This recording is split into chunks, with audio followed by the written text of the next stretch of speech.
What's up, guys? This is Gabe from S&P Spin Innovations, and we are currently on the road. You see it back there. I got my trailer in hand, and we are on our way to Parker, Arizona. If I can just stay in my lane here. We're on our way to Parker, Arizona, and we're gonna go pick up another project. Like, we need another project. So it's a Sunday, my day off. I haven't had a day off in a couple months now, and we kind of committed to this deal. So let's take a look at it and see what we got to work with.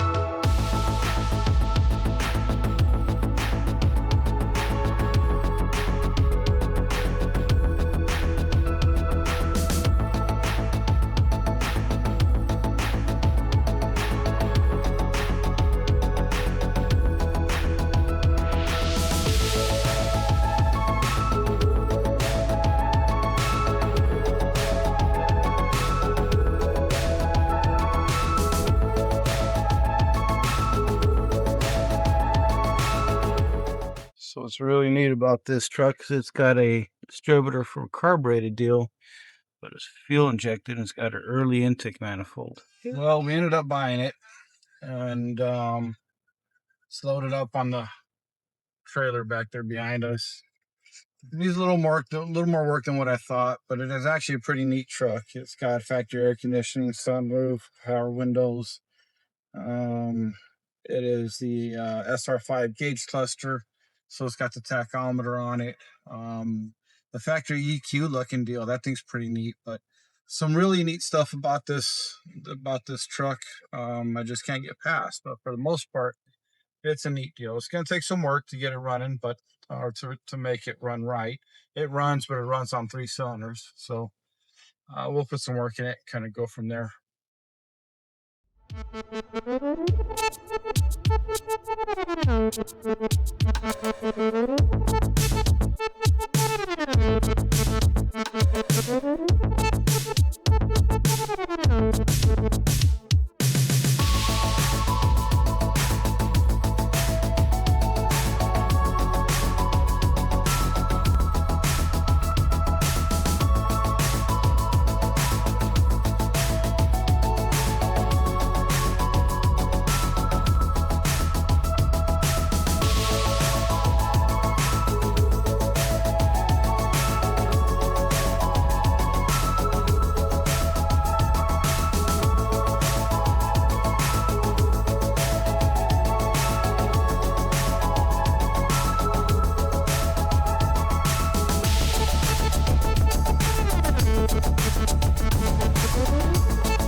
On the front, we're actually going to the toe straps on the front axle, on the front of the truck. We were talking about getting some of those wheel straps where it kind of goes over the wheels and straps it down. I think that's probably the way we'll go because I think it's going to keep it more stable. Otherwise, we got the front suspension working against us as we're going down the road, and the back is not relying on the suspension because it's locking the axle down. So we may look into that. If anybody out there has any good recommendations on what company to go with, drop a comment and let us know. Probably have to do some modifications to the trailer, put some more D-rings on the sides or something, but it'd be pretty cool.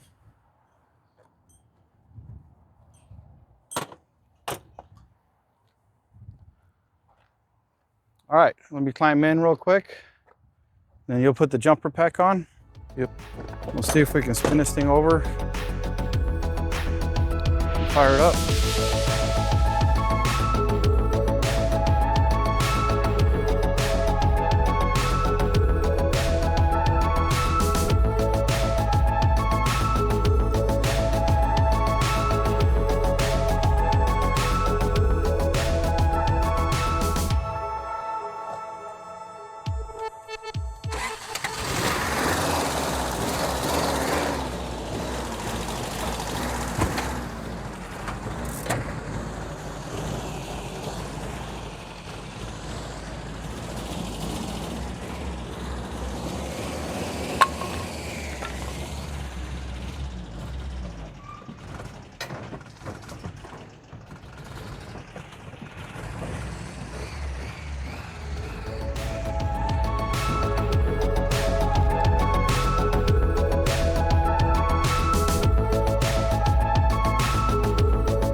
Oh man, is this thing not happy, but it actually runs better than it did yesterday. Didn't even idle yesterday. It's idling on its own now. It's only run on 3 cylinders, but it actually runs pretty good on 3.5 cylinders.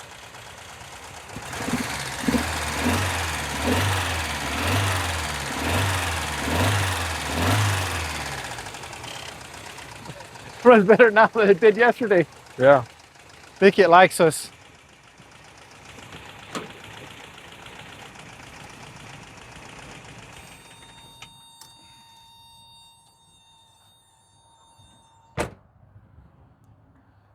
Okay, I think we gotta spray some gunk on it.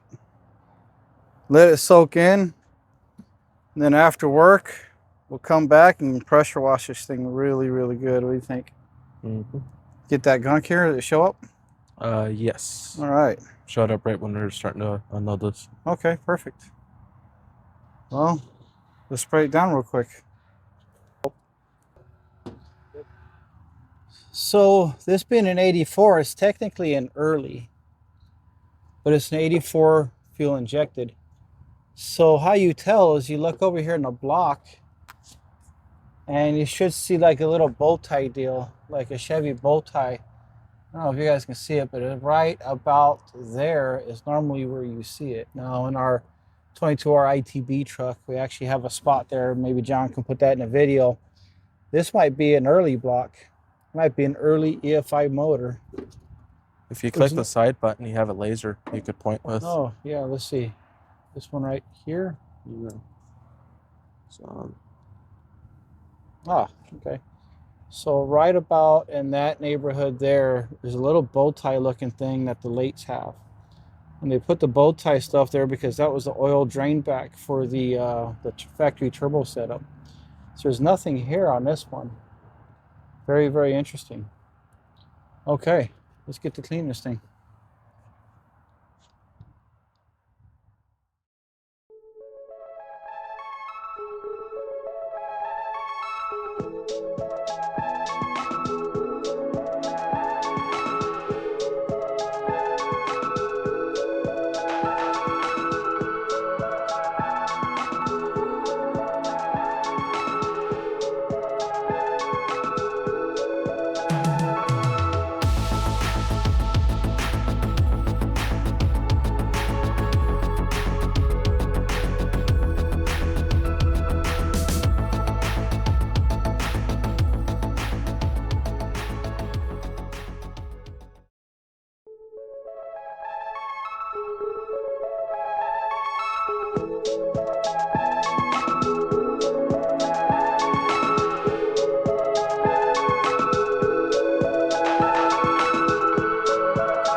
After cleaning it up and hosing it down and wiping it down a little bit, kind of getting to really like this truck.